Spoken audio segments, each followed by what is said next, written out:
ত্বক ফর্সা করার জন্য আমরা অনেক কিছু ইউজ করে থাকি। পার্লারে গিয়েও গাদা গাদা টাকা খরচা করে থাকি।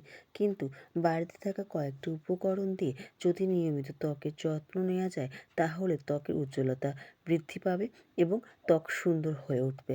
আজকে তোমাদের সেরকমই একটা ফেস প্যাক দেখাবো, যেটা ত্বককে আরও বেশি সুন্দর করে তুলবে।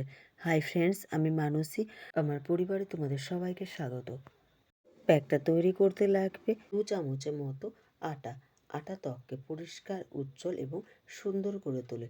এটি ত্বকের মৃতকোষ দূর করতে সাহায্য করে, ত্বকের অতিরিক্ত তৈলাক্ত ভাব দূর করতেও সাহায্য করে। এছাড়া যাদের ট্যান পুড়ে গিয়েছে, তারা নিয়মিত আটা ইউজ করে দেখো। লাগবে 1 চামচের মতো হলুদ।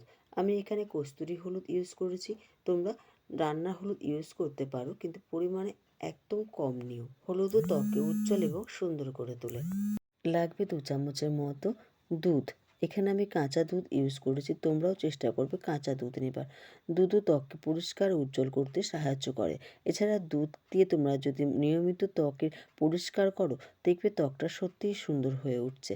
কারণ এতে রয়েছে প্রচুর পরিমাণে ল্যাকটিক অ্যাসিড, যেটা ত্বকের মৃতকোষ দূর করে, ত্বকের রোদে পোড়া ভাব দূর করতে সাহায্য করে। এছাড়া ত্বককে ময়শ্চারাইজ করে। সব শেষে দেব 1 চামচের মতো অ্যালোভেরা জেল। সমস্ত উপকরণ খুব ভালো করে মিশিয়ে নিতে হবে, যাতে একটুও লাম্পস না থাকে।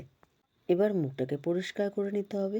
আমি এখানে নারকেল তেল ইউজ করছি। তোমরা গোলাপ জলও ইউজ করতে পারো বা ফেস ওয়াশ দিয়েও মুখটা ধুয়ে আসতে পারো।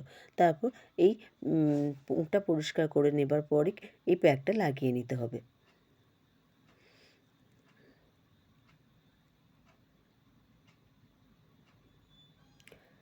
লাগাবার পর এটা 15 মিনিট রাখবে শুকাবার জন্য। যখন শুকিয়ে আসবে, তখন নর্মাল জল দিয়ে ধুয়ে নিতে হবে।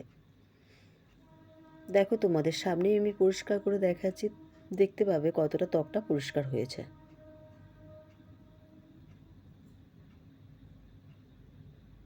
এটা তোমরা সপ্তাহে 2 দিন করে ইউজ করো।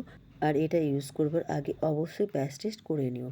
ফ্রেন্ডস, যদি ভিডিওটা ভালো লেগে থাকে, তাহলে প্লিজ চ্যানেলটিকে সাবস্ক্রাইব করে দিও। ভিডিওতে লাইক এবং শেয়ার করে অবশ্যই আমার পাশে থেকো।